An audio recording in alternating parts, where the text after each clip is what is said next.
Honorable Ministers, distinguished delegates, our cooperating partners, representatives of international organizations, distinguished delegates, good morning.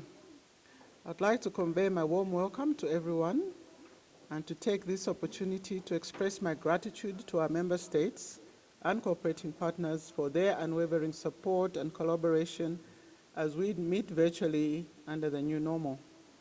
A year ago, we met to validate our regional priorities and plans and under very different circumstances.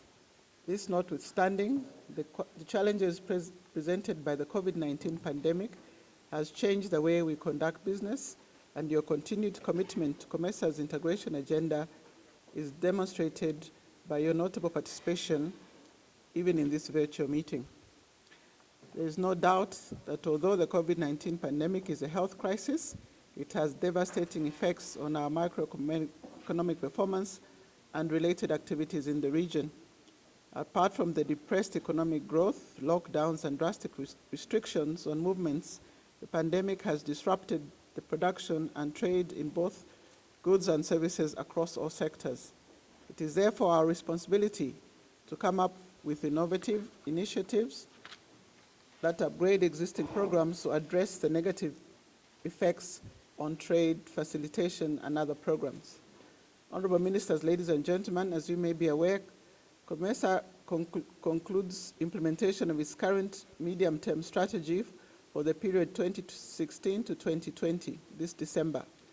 Through a very highly consultative process, the draft 2021-2025 COMESA medium-term strategic plan has been carefully designed to map the way forward for COMESA's integration agenda. Having taken into consideration key achievements, lessons learned, and challenges of the concluding strategy, allow me to take this opportunity to highlight key achievements on this concluding strategy. In the area of market integration, a number of trade facilitation instruments were implemented, although intra-COMESA trade has remained depressed. With support from development partners, the European Union, the World Bank, and our institutions, several trade facilitation programs are at various stages of implementation. In my view, these programs not only help unlock cross-border business transactions, but stand right at the center of offering long-term solutions to the challenges brought about by the COVID-19 pandemic.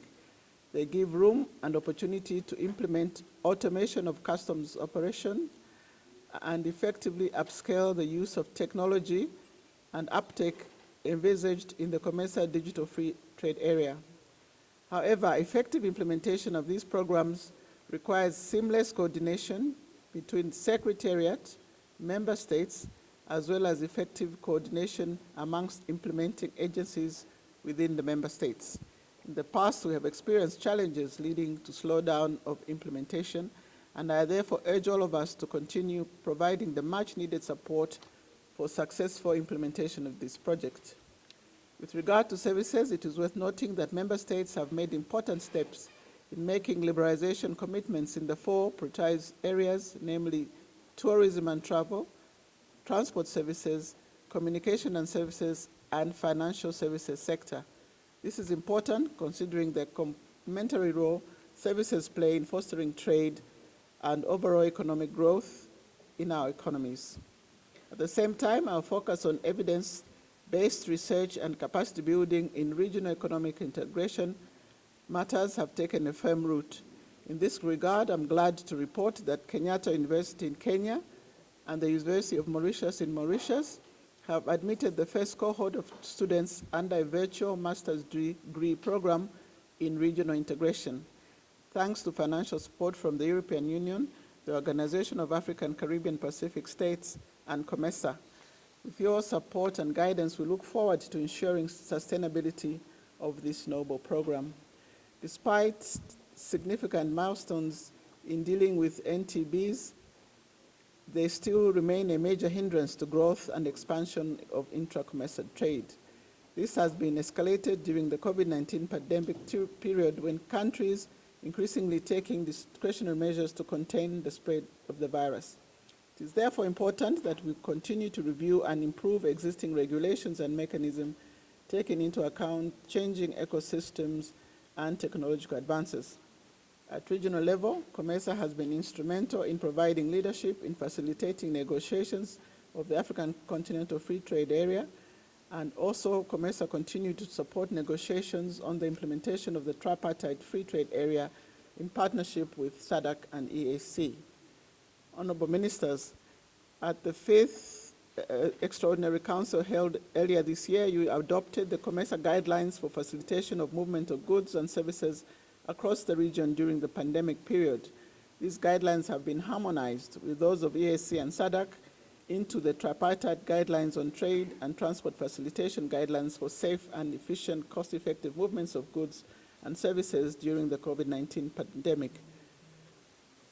In addition, and following your direction, I'm happy to report that we have developed an IT platform to facilitate exchange of information about production and availability of essential goods and services in our region, and also finalized the study on the socio-economic impacts of COVID-19 on the COMESA region.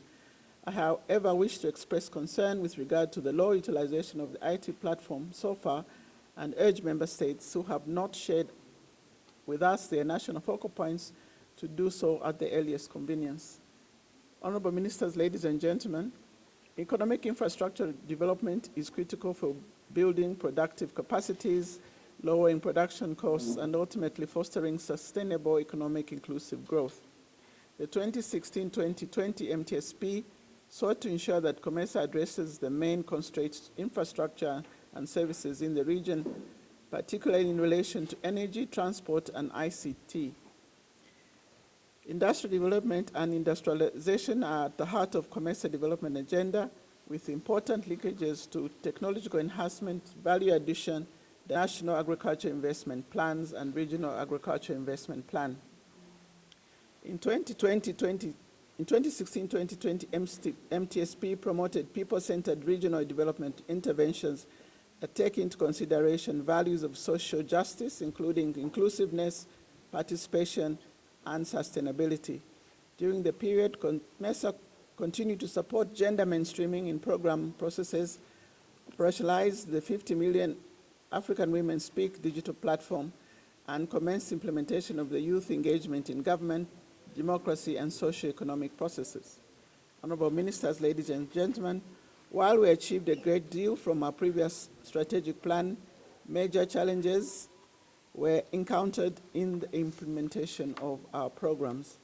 And these include slow ratification and domestication of legal instruments by member states, delayed implementation of a number of authority council decisions, weak incorporation of regional programs into member states' development programs, and domestic resources were inadequate, accounting for less than 20% of the program budget, indicating an over-reliance on external sources, low awareness and sensitization of benefits of the regional integration. Honorable Ministers, having considered the implementation highlights of the concluded strategy, I'm pleased to inform that we are at a very advanced stage in the formulation of the draft 2021-2025 medium-term strategic plan. The new strategy aims at transforming the region into an economic entity through focusing on 4 pillars: market integration, physical connectivity, product integration, and gender and social integration. The pillars support COMESA's mission to facilitate the achievement of sustainable economic and social progress in member states through increased cooperation and in concerned fields of development. We have also developed a corresponding monitoring and evaluation framework with appropriate indicators to support the implementation of the strategy. Honorable Ministers, ladies and gentlemen, the agenda before you this morning is heavy, contains reports of various sector meetings for your consideration. It also will consider the report of the 41st meeting of the Intergovernmental Committee. As we deliberate on these issues brought before you today, I look forward to your continued support and guidance. As I conclude my statement, I wish to appeal to you all, Honorable Ministers, as policymakers in your respective countries, to continue with your country's commitments to regional integration and dedication to the ideals and goals set out in the COMESA Treaty.